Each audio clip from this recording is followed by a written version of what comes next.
आप सुनी तो ये बहुत सी मतलब मैं पेश कर रहा हूँ।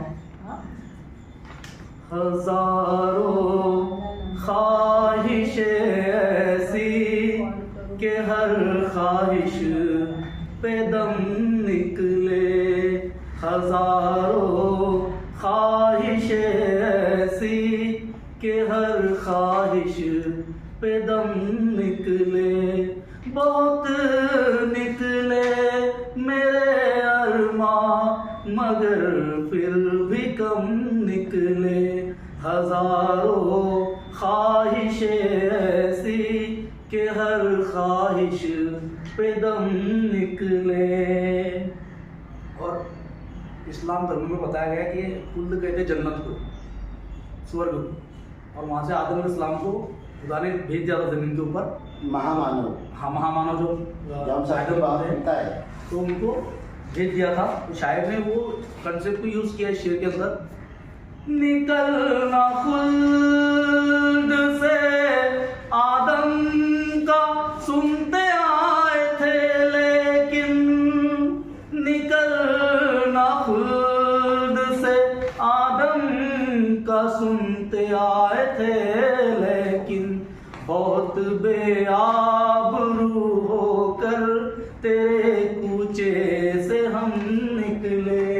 यहाँ पर शायर का जो कूचा लफ्ज है उसको हम कोना कोपरा कहते हैं, लेकिन यहाँ पर शायर उसकी जो प्रिय करा है उसका दिल की यहाँ पर ले रहा है कंसेप्ट कि निकलना खुल्द से आदम का सुनते आए हैं, लेकिन बहुत बेआबरू होकर तेरे कूचे से हम निकले, हजारों ख्वाहिशें ऐसी कि हर ख्वाहिश पे दम निकले।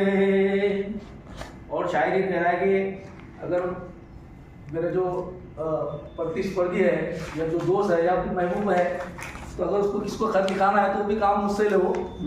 अगर लिखवाए कोई खत उसे तो हमसे लिखवाए, अगर लिखवाए कोई खत उसे तो हमसे लिखवाए। हुई सुबह और कान पर रखकर कलम निकले, हजारों ख्वाहिशें ऐसी कि हर ख्वाहिश पे दम निकले। और अगला शेर, मोहब्बत में नहीं फर्क जीने और मरने का, मोहब्बत में नहीं फर्क जीने और मरने का, उसी को देख कर जीते हैं जिस काफिर पे दम निकले। अपने महबूब को कहना शायद, उसी को देख कर जीते हैं जिस काफिर पे दम निकले। और इसी वजन के अंदर जो है वो शायर का शेर नहीं है, मेरी तरफ से मैंने वो ऐड किया कि मक्का मदीना के अंदर जो पानी का चश्मा आबे ज़मज़म जिसको कहते हैं, तो उसकी पीछे की हिस्ट्री ऐसी है कि वहाँ पर बच्चे ने एड़िया रख दी थी। क्या नाम था उनका?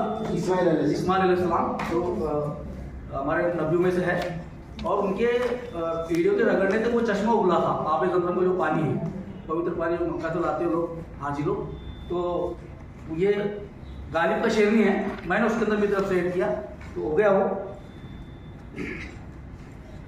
यही सोच के रगड़ी थी एड़िया रेगिस्तान में, यही सोच के रगड़ी थी एड़िया रेगिस्तान में, यही वो मकाम है जहाँ से ज़मज़म निकले, हजारों ख्वाहिशें ऐसी कि हर ख्वाहिश पे दम निकले। Thank you.